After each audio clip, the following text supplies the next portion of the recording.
Welcome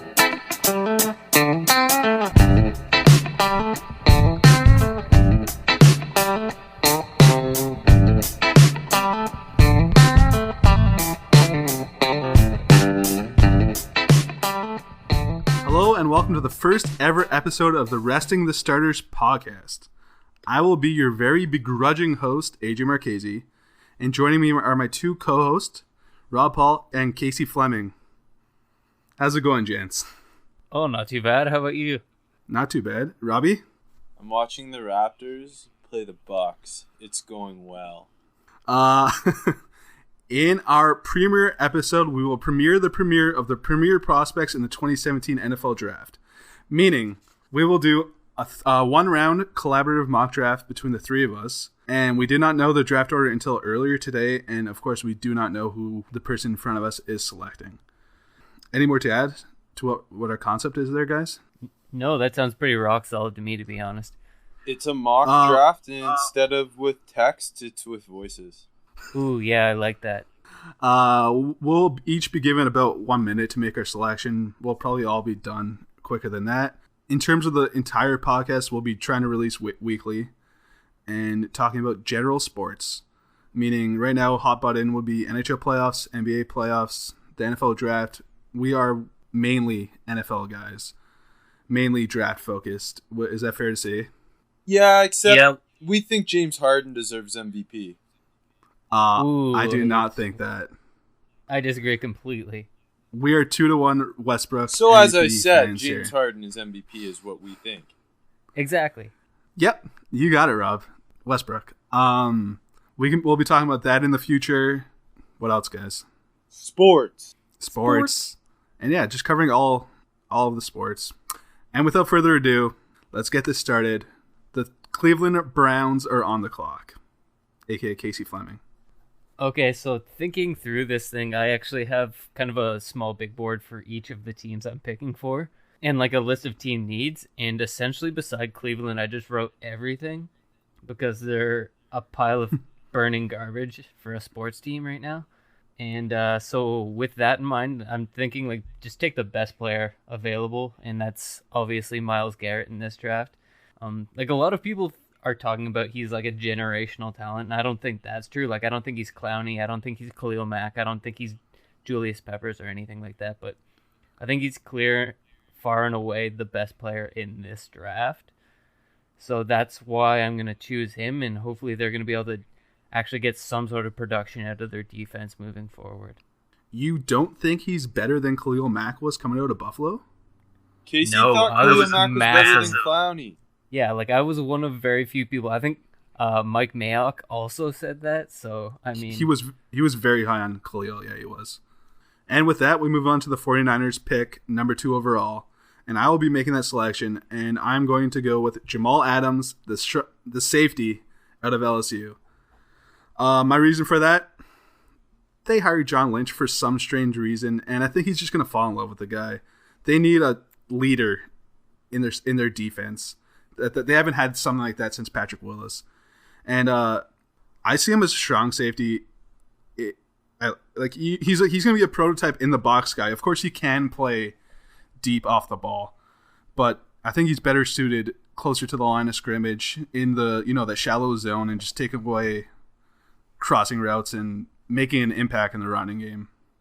I don't know. They run a similar scheme to Seattle. And they have Tart already, I guess. Yeah, they do. I don't know. I think he'll be very valuable on that defense, though. I think. No, I like the pick. Like for sure. Culture changing guy too. That's exactly it. I think.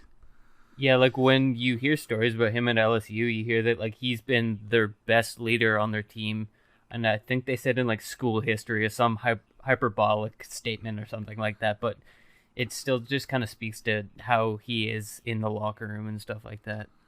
And look, like with the other guys that are on the board, they've already drafted 2 defensive linemen high in the last couple years, and I know everyone's like, oh, if Kyle Shanahan falls in love with a quarterback, that's saying a lot of that quarterback. But this class is not that. Well, it's not good. No. And there's no real top 10 quarterback in this draft. So punt on quarterback maybe this entire draft, plug and play whatever veteran you want to pick up that they have already, and get one of the good quarterbacks from next year's draft, frankly. 100%, because basically their options next year are they either draft Sam Darnold, maybe Josh Rosen, but assumably they're bad enough to take Darnold, or they trade for Kirk Cousins. Yeah, and pretty much they'll be drafting the top 3 next year. Yeah. It's safe to say. It'd be silly to overdraft a QB at 2. Absolutely. All right. With that being said, the Chicago Bears are now on the clock with the 3rd selection in the 2017 NFL Draft. The Bears turned this pick in weeks ago, guys. With the 3rd overall pick in the 2017 NFL Draft, the Chicago Bears select Marshawn Lattimore, cornerback, The Ohio State University. I didn't like the there, but I like the player. Well, so Chicago's best corner is Kyle Fuller, probably. Kyle Fuller's not been healthy, I think, since like the first 6 games of his rookie year. They need to get a dynamic playmaker on the back end there. Like, yeah, they could go hooker, but their safety situation is not nearly as bad as their cornerback situation. You throw Lattimore in there, the guy is just, his feet, his hips, he's just a dynamic athlete. And he really reminds me of Janoris Jenkins and just the fluidity in the playmaking ability. Is Jenkins worth the 3rd overall pick back in the day? Back in the day, no, but like that's just my comparative because of the way they move and they play. But Lattimore's got such a high ceiling. He's by far the best cornerback in this draft class. And I think the only knock on him is the hamstring issues. Other than that, he's a top 10, top 5 player, really. All right. Jaguars, number 4. You ready to make your pick? Oh, of course.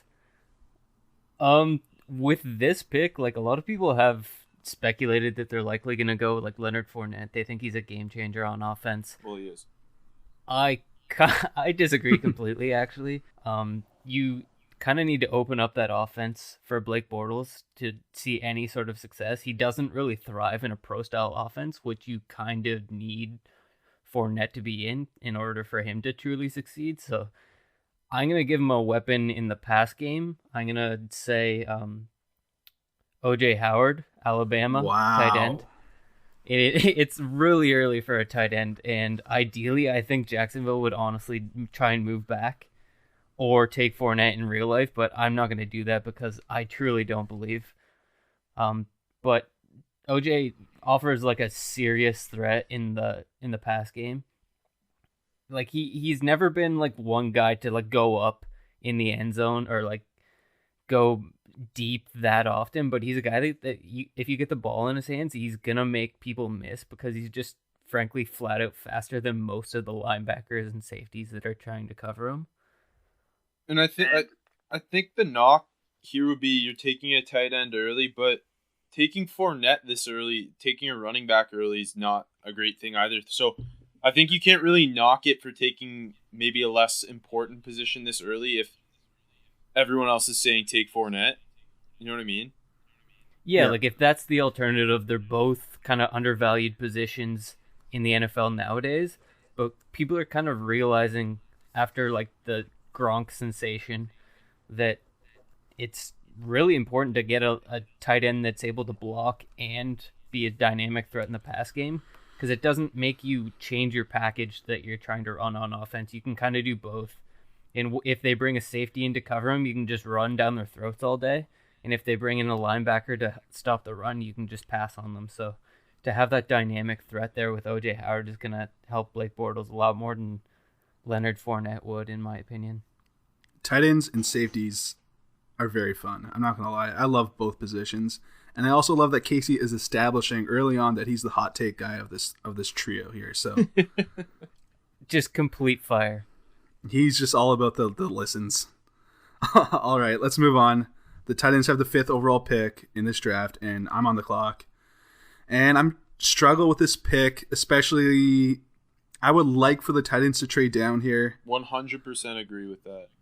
Yeah. They're kind of in a weird spot. You know what? I'm gonna go off my board here. I'm gonna go with Jonathan Allen out of Alabama. Oh, I didn't even have that written down. Roll Tide. What'd you say, Casey? Roll Tide back to back. Nope. Allen, honestly, I have nothing prepared for this one. I was going to go with Williams or Davis, but 5 is kind of high for those guys, and one of them should be there later, or if they want to move back up and do something. Like I said, I would ideally trade out of this spot. A team probably, maybe, will be looking to jump the Jets for a quarterback. Maybe the Browns want to jump back up. 12 would be a perfect spot to slide back. Lattimore's off the board already. I don't really see a corner worth taking this high, so why not go out and get another dynamic defensive prospect and add him to that rotation with Casey and Klug and whatever you want to say back there. So I think the Titans, once Lattimore's taken, because I feel Lattimore's going to the Bears no matter what at 3rd, and that's who the Titans want. And once that's gone, they're really going to be fighting to trade back. Yeah. But I do like the John Allen pick a lot. I actually had him mocked there in a mock draft I did recently. And I like the idea of him and Jarrell Casey, just two guys who can kind of play all over the defensive line and really build their defense around them. Yep, I totally agree. Moving on, number 6, the Jets are on the clock. I noticed we had 2 back-to-back Bama players, so let's change that up.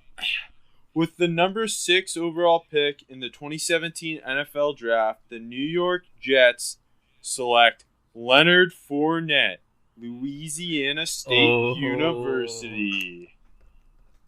Boo. And so, my thought process here is Fournette, Fournette's a guy, you plug him in right away, and you have something at least to do on offense. I don't think a quarterback's worth this pick. Reaching on Mitchell Trubisky here is not a good idea in my mind. I don't really see Deshaun Watson as a top 10 guy either. Why not go get the best running back in the draft, a guy who is 6'1", 240 pounds, runs a 4.5. He's the most violent runner to come out of the draft since Adrian Peterson. He's got home run hitting ability. Yeah, he doesn't fit a lot of schemes, but he's just a pure power guy he's gonna run for 1,000 yards as a rookie, give you 6 to 10 touchdowns, 4.5 a carry. There's something at least on offense that's worth running. Like the Jets are just so bad, and there's no QB to pick. I completely agree. As much as I wouldn't want Fournette for the Jags, because believe in Blake Bortles or not, at least they have a QB situation figured out. For the Jets, there's absolutely nothing there. They have nothing to build around on offense anymore, so they need some sort of identity. And if that's the power run game with Fournette, I'd take that over what they currently have. Casey, are you telling me you don't believe in Christian Hackenberg? No, he's good. The best. He's amazing. Is he real? Tom Savage was. Yeah. Okay, yeah, that's true. But I don't believe in Petty. I don't believe in Hackenberg. I don't believe in whatever mid-card jobber they're going to bring in this year in this draft. It's just they need some sort of identity on offense, and I think Fournette could provide that. All right. Let's move on to the 7th overall pick. The San Diego Chargers are on the clock, and let's hear it. Okay, for San Diego, they desperately need no linemen. They got rid of Fluker and they got rid of King Dunlap, and those two were already bad, but their backups are even worse, so the situation right now isn't that great. But at the same time, they probably didn't see Malik Hooker falling to them at this spot. And it's funny because when I first started watching Malik Hooker's tape, he actually kind of reminded me of Eric Weddle, but with obviously more athleticism, because he has that range and he just kind of always knows where to be when he's back deep in zone. So I'm going to go with Malik Hooker for the pick for the Chargers, and hopefully it'll help them on defense a lot more moving forward. I love the pick. Hooker is a top 5 player in my mind. Just he needs to be a deep safety, and his range is something I've never seen before, other than Ed Reed when he was in his prime on Baltimore. Just he can get from one end of the field to the other to make a play in the passing game, and his ball skills are also outrageous. Yeah, and I wanted to call them San Diego there, but LA, the Chargers, didn't they just bring in Gus Bradley for their defensive coordinator? Yep. They did indeed. Yeah, so they're going to be running a lot of the cover 1, cover 3 stuff, and that's where you need that center fielder like Hooker. I think Hooker is probably top 3 if you're going on like game changer in this draft. Yeah. I used to think that Adams was a better player, but honestly, the more I watch Hooker, the more I think he's the better player overall. Yeah, I agree with that. That's fair. I think it's just whatever you would want more. They're both yeah, great safeties. like they're both top 5 players probably. I agree. So is Buddha. Hooker, is he the best safety prospect, free safety prospect since Earl Thomas? Would you guys say that? Yes. Yeah, I agree completely. Like nobody else has had this range. And it's been kind of weak the last couple of years. All right, It's moving hard on. because like there isn't a whole lot of like athleticism at safety. Because if you're an athlete at DB, you're gonna play corner, right? Corner, so yeah. You don't really see this type of range that often. It's just the fact that Ohio State had so many good players at corner already that they had the ability to move Hooker to safety. Yep. Okay, let's move on. And the Panthers are selecting number 8. And with the 8th overall selection, the Panthers select Solomon Thomas out of Stanford. Fournette's not there. I think that's their guy. I don't see them selecting McCaffrey or Cook this high, really. No. I know they paid short literally today, but bringing in another dynamic force on the defensive line, I'm always a fan of that. I did it 3 picks ago, and I think Thomas just adds flexibility and a dynamic presence on that defensive front. Yeah, he's a guy you play him inside on passing downs, outside on running downs. He's gonna make an impact. I'm surprised he lasted this long, and I think if he's there, the Panthers would love to take him. Yeah, I think so too. I think they'd be running to the podium for this pick. Preferably he'll be playing mostly on the edge for them with what they got inside, but I think he probably plays better on the edge. Yeah, like I know that when he was on the edge, PFF graded him as their top graded run defender, I believe. So if you play him on the edge on like base downs, you have nothing to worry about. He's going to hold up against the run. And I think if you give him enough rushes on the edge, he could probably do a lot in the pass game eventually. It's just, I think if you want that immediate impact in the pass rush, like I'd probably move him inside for like third and longs and stuff like that. Yeah, true. I like that. All right, number 9, the Cincinnati Bengals. So all 4 guys on my board are available with this pick, and I'm not exactly sure what Cincinnati needs most: a linebacker, a pass rusher, a receiver. I think Corey Davis is gonna be the pick here, though.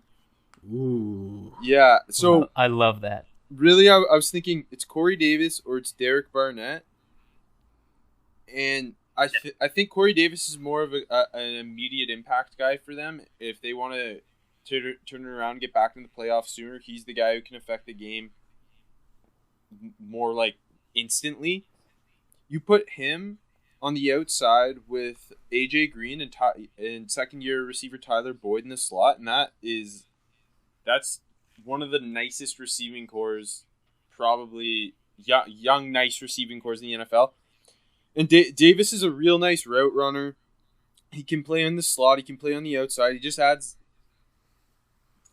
some spice to that offense, I think, that would really help Andy Dalton out. a healthy Tyler Eifert in the seam will be pretty nasty with that trio too. Yeah, that'd be hard to block, like especially in a division where you have the Pittsburgh Steelers, where they just seem to be accumulating nonstop weapons on offense. You could possibly figure out a way to compete score-wise, because you're not going to stop the Pittsburgh Steelers offense right now. You can kind of limit it, but even then, I think they'd walk on the Bengals right now. But if you add a weapon like Corey Davis, like that might, bring that back closer together. All right, number 10, the Buffalo Bills. Okay, yeah, with the Bills pick, their two biggest needs are quite obvious in my mind. It's either wide receiver or a cornerback. Wide receiver, they have practically no one outside of Sammy Watkins. They brought in Andre Holmes and some other bum, but that's just not going to get the job done. So I really think it has to be a receiver here. You bring back Tyrod Taylor, but as of now, he has no real weapons outside of Sammy Watkins, who never seems to stay healthy. So yeah. I'm going to give him Mike Williams, and despite Mike Williams not being my second-rated receiver right now, I think he gives the best complement to what that offense has. Like, Andre Holmes is a big guy, so he might be able to go up and grab a couple, but he's not exactly someone you want to plan around for the future. So if you have, in the future, you have Sammy Watkins and Mike Williams on opposing sides, you can really do some damage, because they're both going to offer different things in the pass game. Casey, who is your number 2 wide receiver right now then? It's Mr. Speed, John Ross. Mr. 422 himself? Yeah, exactly. Like, I just don't see Mike Williams having the true trump card that John Ross has in his speed.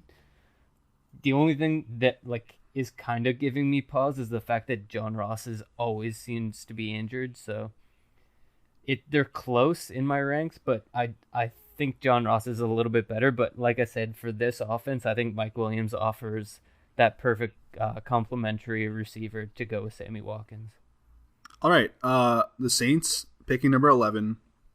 They desperately need help on the defensive side of the ball, all 3 levels.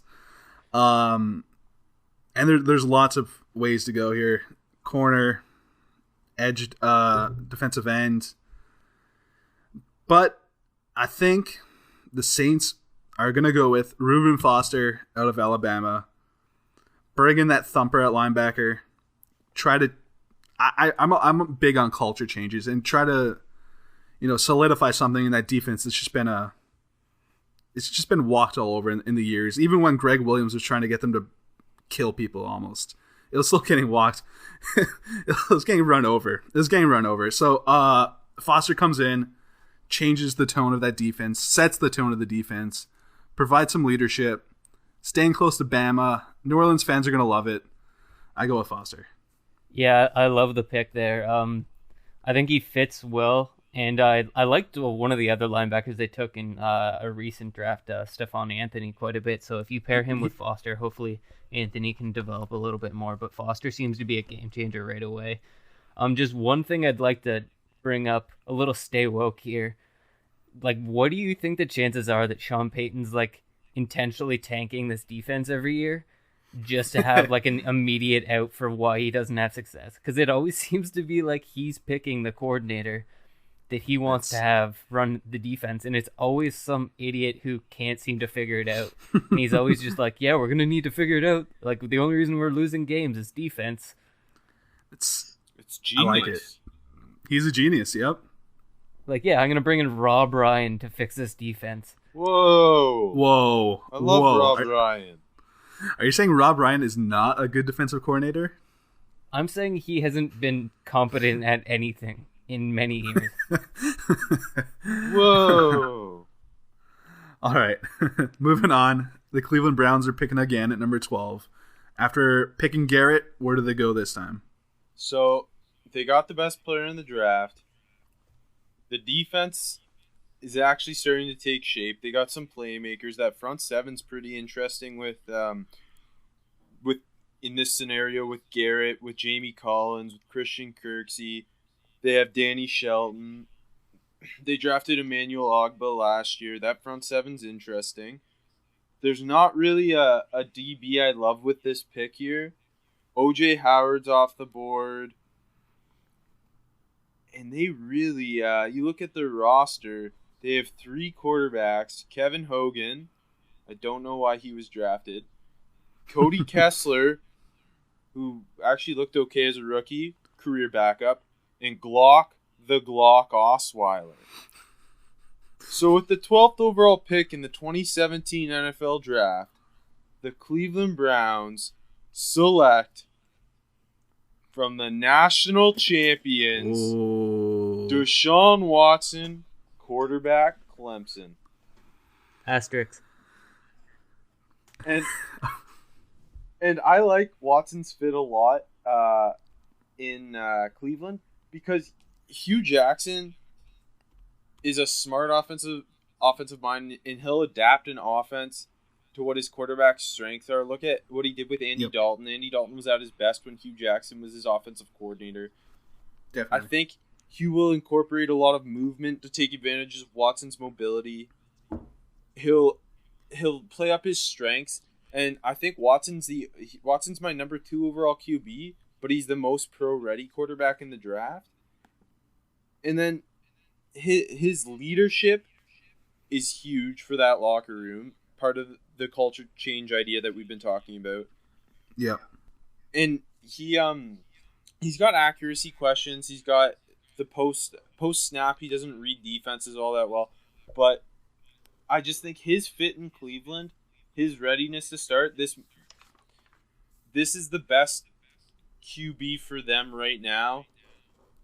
And Hugh Jackson needs to get a guy to run his offense, and I just like the pick a lot. Rob? Yeah, I agree completely. Like one thing that you don't really think about is Hugh Jackson kind of needs to figure out a way to hook himself up to a quarterback moving forward. Like he can't latch himself to Cody Kessler and expect to keep a job in Cleveland. So he needs to figure out a way to get a quarterback in this room this year, or else he's likely going to be fired in the future. I mean, like you can say you have a long-term plan with him all you want, but I just don't see him surviving unless he gets a QB.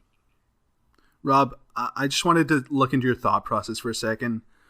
Were you deliberating between Watson and maybe the local product a la LeBron James and Antonio Pipkin? Yeah, so I really thought Pipkin would be a good choice at 12.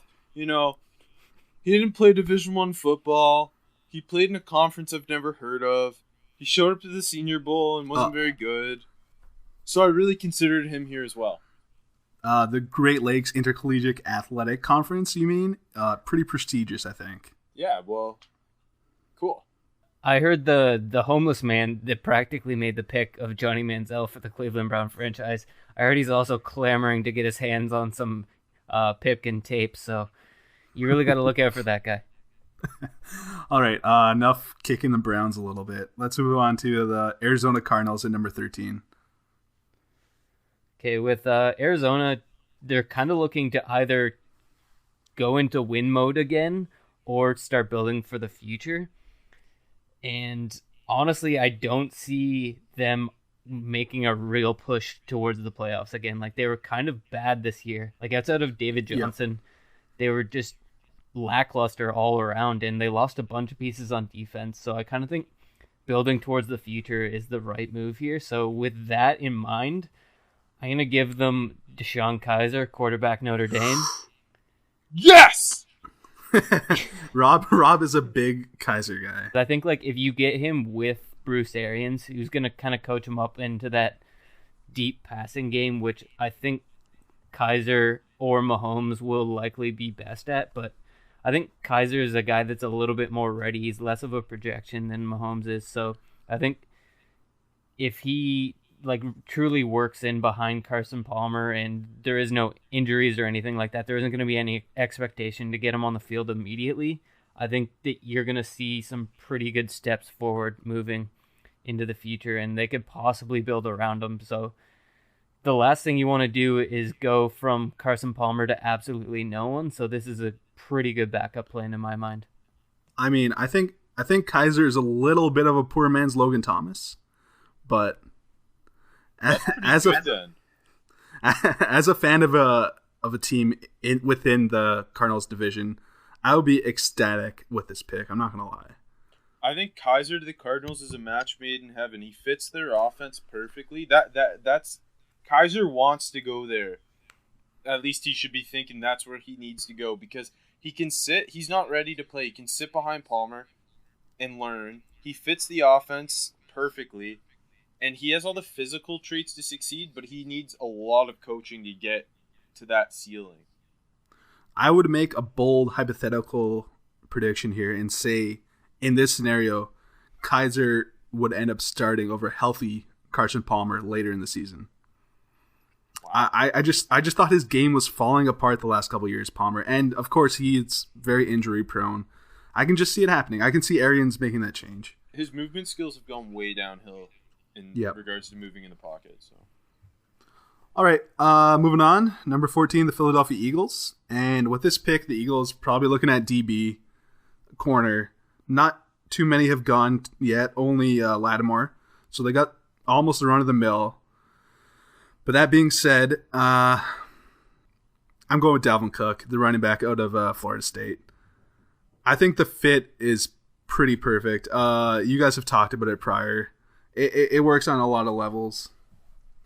Head coach Doug Peterson coming over from the Chiefs. He had Jamal Charles. Cook to me is Jamal Charles 2.0. It's a perfect fit. Yeah.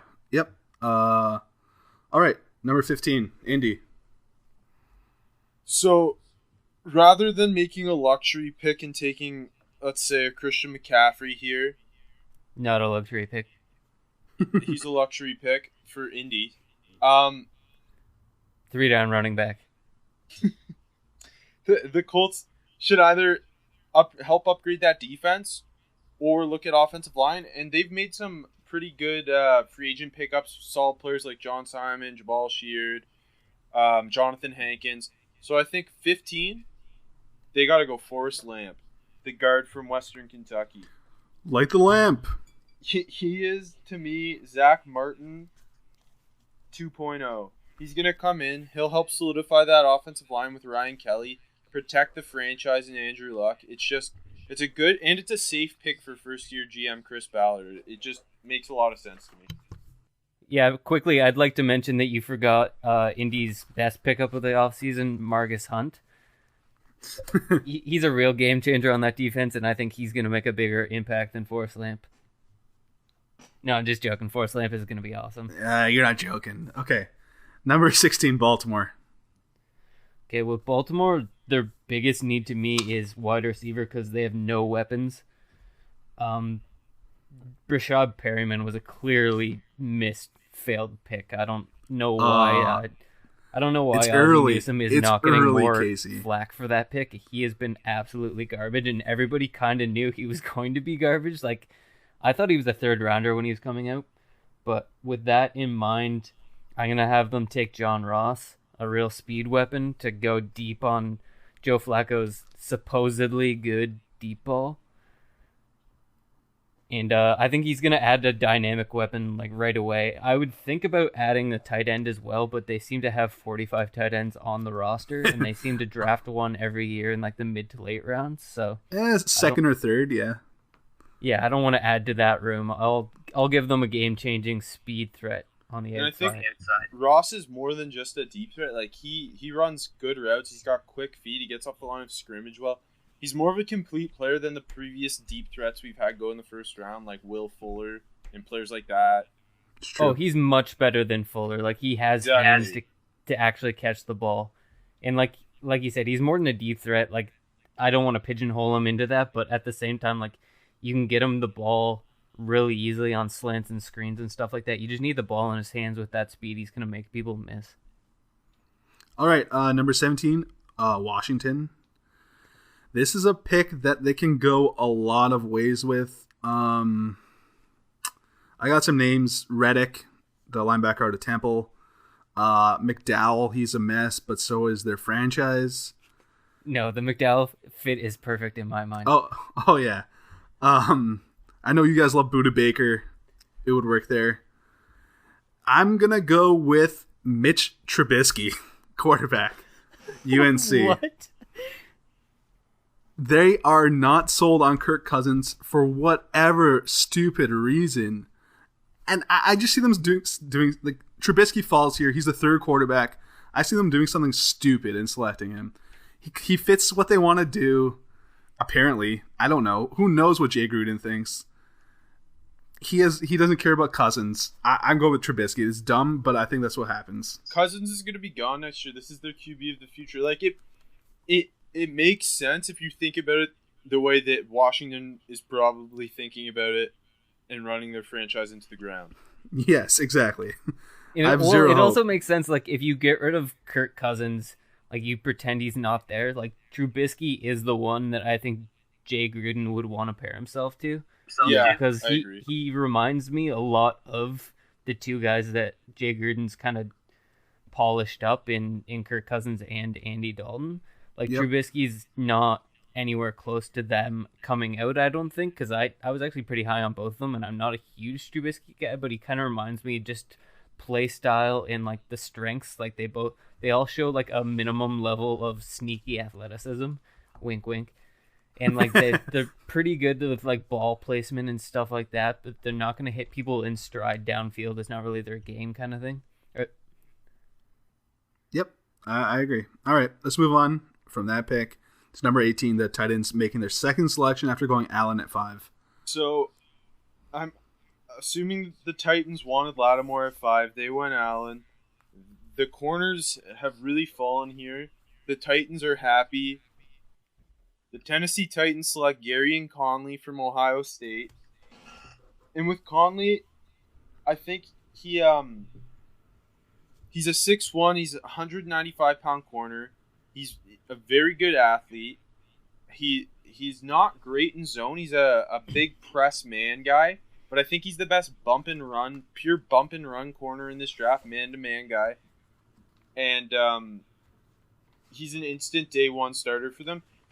His ceiling might be just a really, really good number 2 corner, but that's something the Titans need right now. Yeah, that's fair enough. They play a bit of a mix of the man and the zone, so you can fit in that scheme. Oh yeah, and I honestly think Conley is up there with Lattimore. I have them kind of going back and forth, and to see him go this late where Lattimore went that early, I don't think the disparity between them is that big. So I think this is a pretty big value pick. All right, moving on. Number 19, the Tampa Bay Buccaneers. What do we got? Tampa Bay, for them, like, I see one of their bigger needs as being safety. Like, I know they retained Keith Tandy, who was surprisingly a good player last year, but you don't really know what you have in him yet because he only played a few games.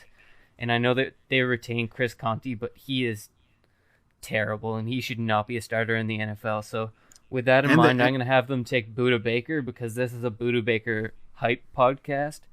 And I have him as a top 15 player, and I would think that they would gladly have him as a good addition to their defense. Like, he can play nickel, he can play safety, he can be that, like, lone ranger back if you're playing cover 1, cover 3 kind of thing. And at the same time, like, he just adds that dynamic part of your defense that they kind of lack in the back end. Yeah, Baker's super versatile. He can play all over the place. And despite his size, he's a really physical tackler. Like, if he was 3 inches taller, he'd be a lock to go in the first round. I just want to clarify for the listeners, this is in no way a Budda Baker hype podcast. Yes. It is a Jabril Peppers and Nathan Peterman hype podcast. Oh, right. Yeah. Nate Peterman, baby. But yeah, I like the pick too. They lost Dexter that's a hard name to say. McDougald. And they don't have much talent in the safety position, so I like that. Moving on, number 20, the Denver Broncos. And with all 3 tackles, or if you see Cam Robinson as a tackle, still on the board, I think they're sprinting to the podium. They got their run of the mill. And that being said, I think I'm going to go with Garrett Bowles out of Utah.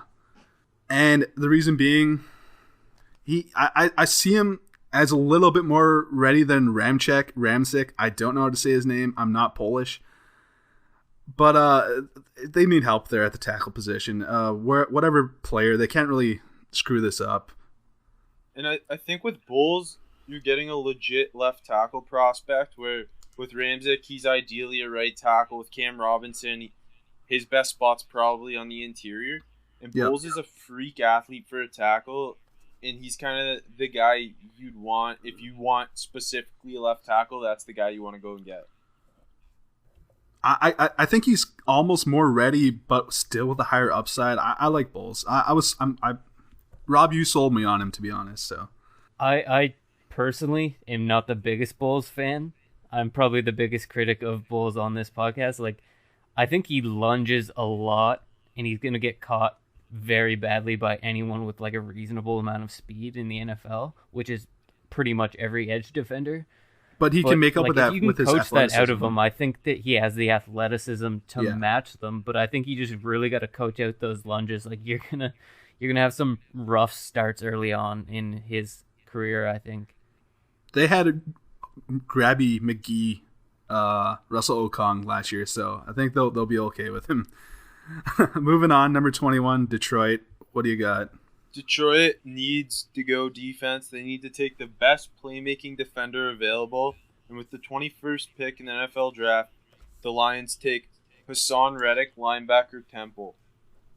And I think what you're getting with Reddick is you're not exactly sure where his best fit is because he played on the edge at Temple, but he's going to be an off-ball NFL linebacker. But he showed at the Senior Bowl he's a natural cover linebacker. He's a freak athlete. He's got good size. He's 6'1", 240. I think he can play any of the linebacker spots, but ideally he's a weak side guy. And he could potentially come off the edge at times for them. And he's just an all-around playmaker that the worst defense in the NFL really needs. I like that pick quite a bit. Yeah. He might be really good at matching up on tight ends, too. He showed his coverage ability at the Senior Bowl. And the athleticism, he might be a perfect tight end match guy. Agreed. All right, moving on. Number 22, the Miami Dolphins. The Miami Dolphins are pretty upset at that pick because that was by far and away their pick moving forward. But now that Reddick's off the board, I think they have to go corner because I don't see a defensive tackle here worth taking. Like, McDowell's a maybe, but he's an absolute head case, so I don't know if you can really project him going this high. Corner, I'd be picking between Trey White and Marlon Humphreys, and I think based on like readiness to play right now, I'd probably go with Trey White. Like, he's still a little bit raw, but he's not as raw as Humphreys is, and he's been playing for his entire I think he's a 4-year starter at LSU. I could be wrong, but he's at least a 3-year starter at LSU.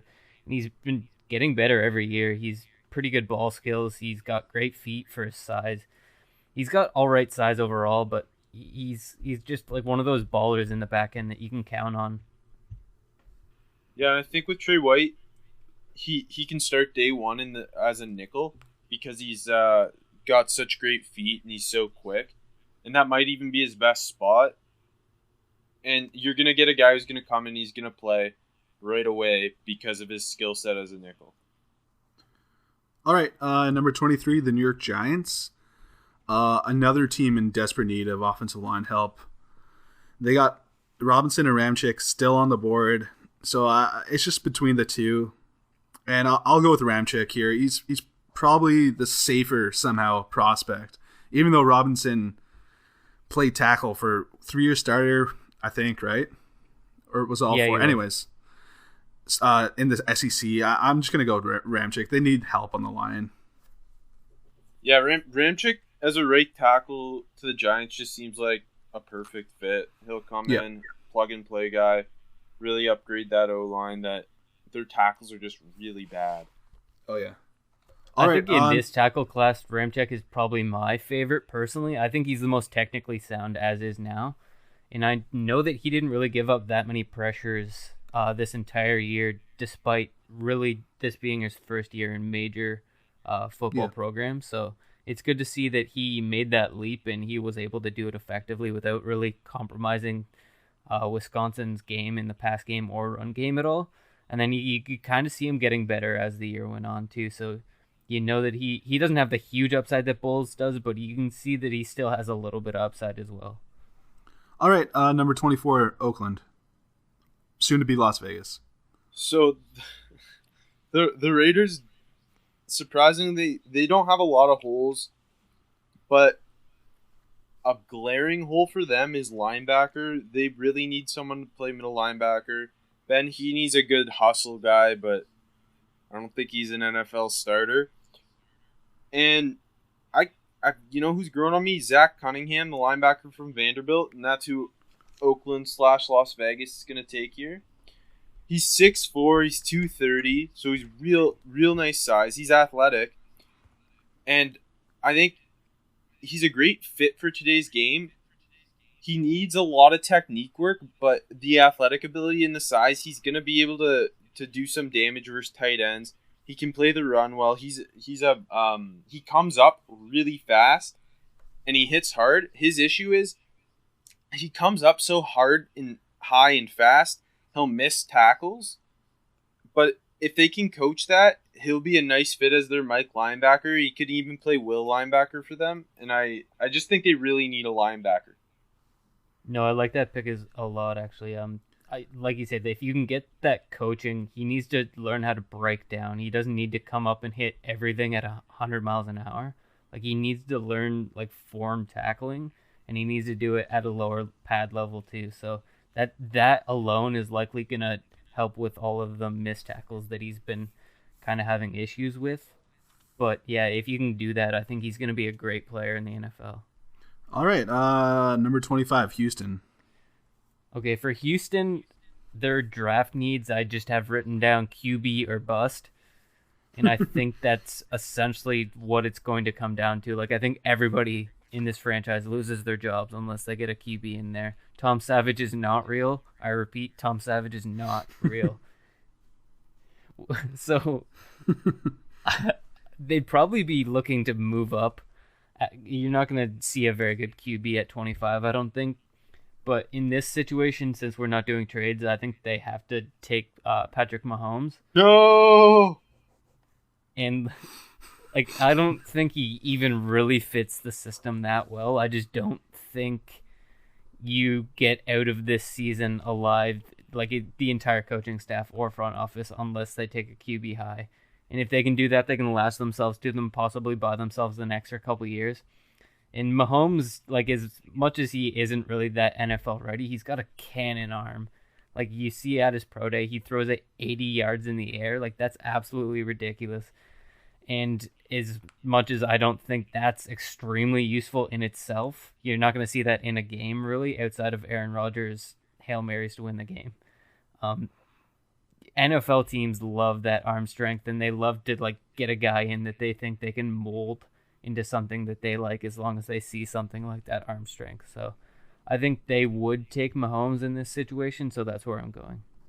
And as much as I hate Mahomes because his mechanics are terrible, he's got happy feet in the pocket, his best plays come when he's not following what he's supposed to do.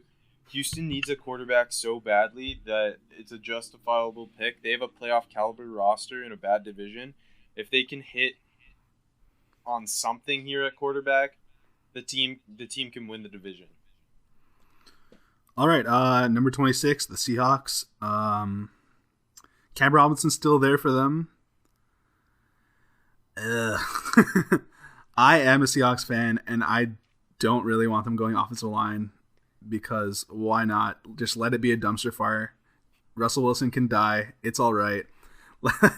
Let's rebuild the Legion of Boom. And we got some guys on that side of the ball that could be perfect fits with Kevin King and Obi Melifonwu. And you know what? For this scenario, I'm going to go with Obi Melifonwu. Give them some flexibility at the position. You know, he can play corner or safety. They can test him out at corner. Let him grow behind the guys. The size, the speed, the athleticism. He seems very Seahawk, and so does Kevin King. But I'll go with Obi here. Yeah, Obi's the next tight end eraser with the 6'4" size and the elite athleticism, and he's a classic Seahawk. Oh yeah, it's really going to be interesting when they try and turn him into an offensive tackle. Ugh, that's so overdone, Casey. Come on. You know what would be even crazier? if they took Kevin King and made him an offensive tackle too. Yeah, they're going to double up on offensive tackles. All joking aside, they had a basketball player in for a visit today, so. Man, they love basketball offensive tackles. Okay. Actually, I think he's a tight end. I don't know. Let's move on. Number 27, Kansas City Chiefs. So the Chiefs defense has a lot of talent, but there was a clear hole at their number 2 corner spot last year. I think Philip Gaines was playing there a lot. He was getting killed across from Marcus Peters. Teams were just picking on him. They need to get a guy who can play, and I think that guy is Marlon Humphrey. Roll Tide. He's the most physical cornerback in this draft. He'll come up and hit against the run like he's a strong safety. I've never seen such a willing run defender at cornerback. And I think in a press zone type role, he can be very good. That's like ideal for him because he's a track star, but his speed doesn't seem to translate to the tape all that well, and he'll get lost in against faster receivers in deep coverage. So I think as a press zone guy across from Marcus Peters, that'd be a very nice fit. Yeah, and it's always good to have a corner that's willing to come up and be an absolute tone setter. Like, as a Bama fan, I got to watch him come up and make devastating hits on running backs and receivers as if like he was a defensive lineman. Like, it was terrifying to watch, and exclusively used his head to do so. All right, number 28, Dallas. Okay, Dallas has some pretty big needs on defense. Like, Rennie Gregory was a flop pick because of the drugs and all that, and Lawrence has kind of moved inside a little bit, so they might need help on D end. They also need a corner, but corner's been attacked a little bit here recently in the draft, so I think I'm going to go with Carl Lawson, D end, Auburn. And with Lawson, I think he brings the most ready pass rush of anyone in the draft. Like, his hands are ridiculous. His hand use, like, it allows him to separate off tackles. It allows him to rip, and it allows him to get around the edge. Like, he doesn't have the bend that you want, but he has the speed and the hand usage. And the way he sets people up, like, he'll kind of stutter right before he uses his speed around the edge, and it's really impressive the way he does that combined with his hand usage. He hits home not as often as you'd want, but like, he gets a lot of pressures, and that's what you really need in the NFL these days. All right, number 29, the Packers. And guys, there's a Cal quarterback sitting out there right now. He's sliding a bit. I'm totally kidding. The Packers are running to the podium. There's so much edge talent left on our board right now. And let's just go with the top one on the board and go with Derek Barnett. I don't know how he's still here. So let's just pick him and plug him on the edge. That's it. No more needs to be said. Derek Barnett. Yeah, I think it's a pretty good value considering Cincinnati's exclusively the one that's going to be picking him. Like, that has been a lock since day one. He's a D end that has really good production in the SEC and is lackluster in the athleticism department. So he's got Cincy written all over him at 9. So to get him here for the Packers is a ridiculous value. And his best thing is he has really violent hands, and he knows how to use them. Yep. And I think that's a huge get for the Packers there. I agree. Number 30, the Pittsburgh Steelers. All right, let's make some headlines, guys. With the number 30 pick, that's not how they say it, in the 2017 NFL Draft, the Pittsburgh Steelers select Heisman finalist Jabril the Thrill Peppers. Woo! Oh, wow. Good for you. Roll Michigan. We select him as a safety, linebacker, running back, and return man. So, I don't love Jabril Peppers, but I think he's a late first-round talent. Yeah. I think he's an interesting fit in Pittsburgh because at safety right now, they have Mike Mitchell at free safety, and they have Sean Davis at strong safety. And Davis, as a rookie last year, was used all over the place, almost like a Troy Polamalu role. And I think by bringing in Peppers, you're giving them another versatile safety to play all over the place. Peppers they lost Lawrence Timmons to the Dolphins in free agency at linebacker. I think Peppers can potentially be a nickel linebacker for them, and also be a box safety and pair with Davis to give them a versatile group of defenders. All right, number 31, the Super Bowl losers. That was harsh. The Atlanta Falcons. That is very harsh. I'm sorry, Atlanta. With Atlanta, like their biggest need right now is probably edge defender, like either that or guard, because Chris Chester retired and he was never really that amazing in the first place. But I'd still say edge is a better move for them here, because guards, you have Cam Robinson and Feeney, and both of them kind of are better in power, like man up systems. And at least last year under Shanahan, they ran a lot of zone run, and I don't think either of those guards would be very good in that system. So I'm going to go with an edge defender and Derek Rivers. And I think Derek Rivers has been criminally underrated throughout this process. Like, he blew up the combine. He has really good tape, and you can question the small school, but he seemed to show up in all of the games that I watched against like reasonably talented schools as well. So I think he kind of just brings that all-around presence that they need, and he offers a little bit more than what Vic Beasley has on the opposite side, who's almost exclusively a speed rusher. Like, I could see Derek Rivers offering a little bit more speed to power and stuff like that, a little bit more diverse of a pass rush than just simply the speed. I like Derek Rivers, but there's just a lot of talent left on the board here at the edge position. I disagree. Like, really, I think there's lots of talent in general. Like, I don't know how Christian McCaffrey and David Njoku are still on the board. Yeah, I know. I think they're both going top 15. It's just the way the draft board has fallen, I guess. But, yeah, but that speaks to the 2017 NFL draft, where we have more talent than any previous draft we've seen. Exactly. That speaks to the talent and the depth of this draft, that we put together a terrible mock. Anyways, I think Casey's right in targeting an edge guy, and really it's pick your ice cream flavor at edge with the remaining guys. Like, what do you want? Like, each guy offers a different traits that are better than the other, and I think Rivers is a nice fit for them. No, I agree. I like the pick, actually. All right, number 32, the Saints. They got their linebacker at 11. They still need corner help, but once again, this corner class is outstanding. So they can maybe wait until the second for this pick. Lots of edge talent on the board. Takk McKinley, Charles Harris, Taco Charlton, Willis, Watt, whatever you want to say. Let's go Christian McCaffrey, running back, Stanford. Yes, it has to be him. Give Sean Payton another toy. Give Breeze another toy. Use a mismatch-wise running back, wide receiver, Reggie Bush 2.0. Put him on the Saints. Yeah, like, this is a perfect match. Like, I think that Sean Payton would absolutely cream in his pants if Christian McCaffrey there at 32.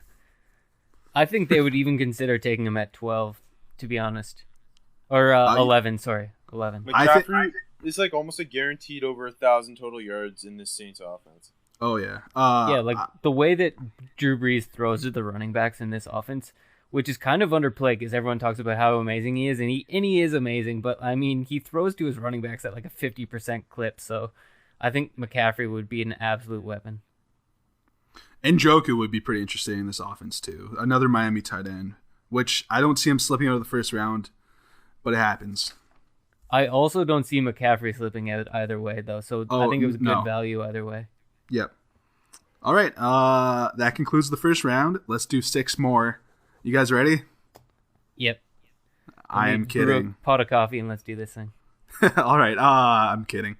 Any final thoughts on our first round mock? I mean, the mock was shit, but like, you have a lot to look forward to as a listener. We're going to cover a lot more sports moving forward. It's hard to do these live ones. Why, Rob? Nate Peterman didn't go in round 1. Ooh, should I have taken him? Davis Webb, QB1. Davis Webb's terrible. But yeah, I think our bad mock just speaks to the overall talent of the draft, that so many guys can be going this first round. And like, after the top three, like talent wise, like Garrett, Solomon Thomas, Malik Hooker, in my mind, those are the top three most talented guys. I like after that, it's just an absolute wash until about pick 90. Wow. But yeah, that like looking at our boards, we're like, oh my god, how could this guy have slipped out? But it just speaks to the overall talent of the class. I would like to congratulate all of us for not picking Joe Mixon in the first round, but he's a piece of garbage that doesn't deserve to be picked. So I'm glad that nobody went that route. I'm keeping my hands clean of that. Who? Joe who? Joe Mixon. Who? All right. So that wraps up our mock 1 week to the draft. Like we said, the rest of the podcast will be focused a lot on the NFL, especially when the season starts up. Even recapping the draft and looking forward to fantasy-wise how these guys are going to fit. We'll touch on the NHL. We'll touch on the NBA. We'll touch on the MLB coming up. You can follow us on Twitter at RTSPod and check out our site at www.restingthestarters.podium.co. And thanks for listening. For Casey Fleming and Rob Paul, I'm Adrian Marchese saying goodbye, alligator.